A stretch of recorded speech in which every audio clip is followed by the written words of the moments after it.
કમોસમી વરસાદના કહેર બાદ દ્વારકા જિલ્લાના ખેડૂતોએ શિયાળુ પાકનું વાવેતર કર્યું શરૂ।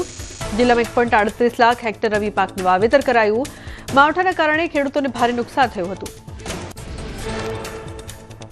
ખેડૂતોએ વ્યાપક પ્રમાણમાં શિયાળુ પાકનું વાવેતર કર્યું। નુકસાનીમાંથી ફાયદો મેળવવા શિયાળુ પાકનું વ્યાપક વાવેતર કર્યું છે। રવિ પાકમાં કોઈ કુદરતી આફત ન આવે તેવી ખેડૂતો પ્રાર્થના કરી રહ્યા છે। શિયાળુ પાકમાં સારા ભાવ મળે તેવી ખેડૂતોને આશા। સુરતમાં નકલી ઘી બાદ શંકાસ્પદ માખણ ઝડપાયું। પુણા ગામમાં દરોડામાં શંકાસ્પદ જથ્થો ઝડપાયો। ₹28,600ની કિંમતનું કુલ 143 કિલો શંકાસ્પદ માખણનો જથ્થો ઝડપાયો। સુરતના પુણા ગામમાં અમૃતધારા ડેરી વરાછાની જનતા ડેરીમાં કરાઈ હતી રેડ। એસઓજી શંકાસ્પદ માખણને સીલ કરી સેમ્પલ તપાસ માટે મોકલ્યા। પુણા ગામમાં દરોડા દરમિયાન ફફડાટ ફેલાયો। અમદાવાદની હવા બની ઝેરી। અમદાવાદનો એર ક્વોલિટી ઇન્ડેક્સ 244 પર પહોંચ્યો।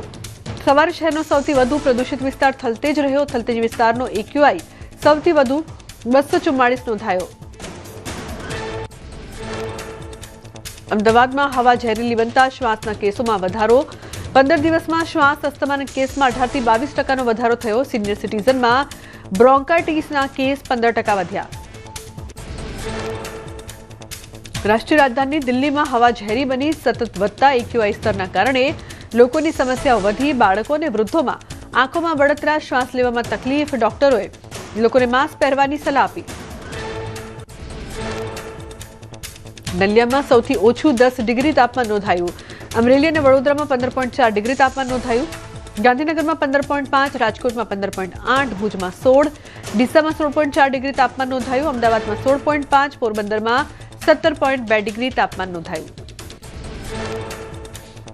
અમદાવાદમાં વહેલી સવારથી ઠંડીનો ચમકારો। ઠંડીની સાથે શહેરમાં ધુમ્મસભર્યું વાતાવરણ જોવા મળ્યું। ધુમ્મસના કારણે વિઝિબિલિટી ઘટી। વહેલી સવારે વાહન ચાલકોને પરેશાની થઈ। વિઝિબિલિટી ઘટતા વાહનોની હેડલાઇટ ચાલુ રાખવાની ફરજ પડી। ઠંડીને લઈને હવામાન વિભાગનું પૂર્વાનુમાન। આગામી 7 દિવસ વાતાવરણ સૂકું રહેશે। શિયાળાની સિઝનમાં કોલ્ડ વેવની ફ્રીક્વન્સી સામાન્ય રહેશે। સૌરાષ્ટ્રનો મધ્ય ભાગ, ઉત્તર ગુજરાત અને કચ્છમાં લઘુત્તમ તાપમાન સામાન્ય અથવા સામાન્યથી નીચે રહેશે। ઠંડી માટે હજુ જોવી પડશે રાહ। હવામાન વૈજ્ઞાનિક અશોક દેસાઈએ કરી આગાહી। 24 ડિસેમ્બર બાદ શિયાળો જામશે। દિત્વા વાવાઝોડા બાદ બંગાળની ખાડીમાં સિસ્ટમ બનશે, જેની અસર વાતાવરણ પર પડશે। આજથી કાતિલ ઠંડીનો રાઉન્ડ શરૂ। ઠંડી અંગે હવામાન નિષ્ણાંત અંબાલાલની આગાહી। 12 ડિગ્રી જેટલું નીચું તાપમાન જઈ શકે। 7 ડિસેમ્બર સુધી સામાન્ય ઠંડી રહી શકે। ઉત્તર ગુજરાતના ભાગોમાં ઠંડીનું જોર રહી શકે। અમદાવાદ, ગાંધીનગરમાં પણ ઠંડીનું જોર રહેશે। રાજ્યમાં ઠંડી બાદ માવઠાનો પ્રકોપ રહી શકે। ડિસેમ્બરમાં બે માવઠાનો માર રહી શકે છે। 5 થી 10 ડિસેમ્બરમાં હવામાનમાં પલટો આવશે। ઉત્તર મધ્ય ગુજરાતમાં ભાગોમાં વધુ અસર થશે। ઉત્તર મધ્ય ગુજરાતમાં વધારે પલટો આવશે। 18 થી 24મીએ ફરી હવામાનમાં પલટો આવશે। 18 થી 24માં બંગાળ ઉપસાગરમાં ડીપ ડિપ્રેશન બની શકે। ડિસેમ્બરના પાછલા દિવસોમાં માવઠું થઈ શકે। બીજા પખવાડિયાનું માવઠાની તીવ્રતા વધુ રહી શકે। માવઠાના મારથી ખેતીના પાકમાં નુકસાન થઈ શકે। જીરુના પાકમાં ચરમો આવવાની શક્યતા। તુવેરના પાકમાં પણ નુકસાન થવાની શક્યતા। શાકભાજીના પાકમાં પણ થઈ શકે અસર। ચણાના પાકમાં સાનુકૂળતા રહી શકે। ઠંડીને લઈને હવામાન વિભાગે કરી આગાહી। આગામી 7 દિવસ ઠંડીમાં વધારો નહીં થાય। હવામાન સૂકું રહેશે। ઉત્તર ગુજરાત અને સૌરાષ્ટ્રના દરિયા કિનારે સામાન્યથી વધારે ઠંડીનો ચમકારો જોવા મળશે। હવામાન નિષ્ણાંત રમણીક વામજાની આગાહી। 7 થી 10 ડિસેમ્બરે આવશે વાતાવરણમાં પલટો।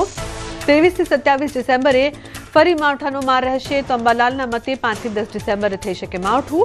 18 થી 24 વચ્ચે ગુજરાતનું હવામાન પલટાઈ શકે। કાશ્મીર ખીણમાં કાતિલ ઠંડીનું મોજું ફરી વળ્યું। શ્રીનગરમાં કડકડતી ઠંડી પડી। કાશ્મીર ખીણમાં નવેમ્બર દરમિયાન અત્યંત ઠંડી પડી। લોકોને ભારે ઠંડીથી બચવા માટે ઘરની અંદર રહેવાની ફરજ પડી। ચક્રવાત દિત્વા નબળું પડ્યું પણ અસર યથાવત। શ્રીલંકાથી લઈને ભારત સુધી દિત્વા નામના દૈત્યે તબાહી મચાવી। શ્રીલંકામાં 334 લોકોનો જીવ લીધો। ચક્રવાત દિત્વા તમિલનાડુ પુડુચેરીના દરિયાકાંઠા નજીકથી પસાર થયું।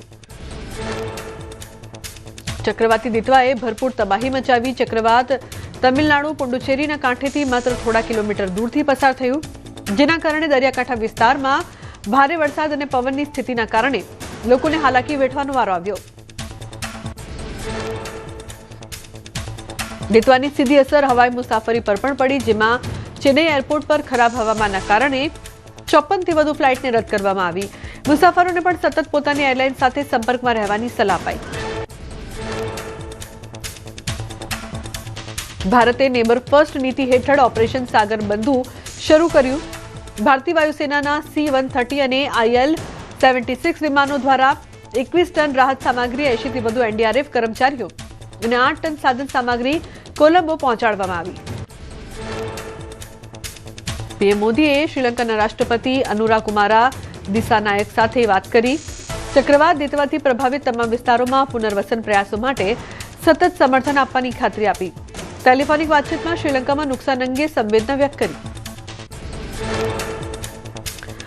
રાષ્ટ્રપતિ દિસાનાયકે પીએમનો આભાર વ્યક્ત કર્યો. કહ્યું, ભારતના લોકો સંપૂર્ણ એકતા સાથે ઉભા છે.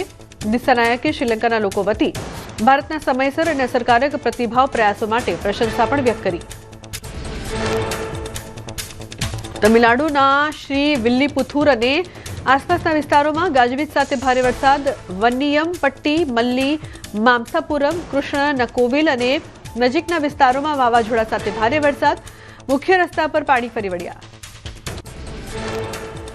ચક્રવાત દિત્વાએ તમિલનાડુમાં તબાહી મચાવી. નાગાપટ્ટિનમ જિલ્લામાં ભારે વરસાદથી નુકસાન થયું. વેદારણ્યમ નગરપાલિકાના પ્રથમ વોર્ડના લોકોના ઘરોમાં વરસાદી પાણી ઘૂસ્યા, જેના કારણે અનેક સમસ્યાઓ સર્જાઈ.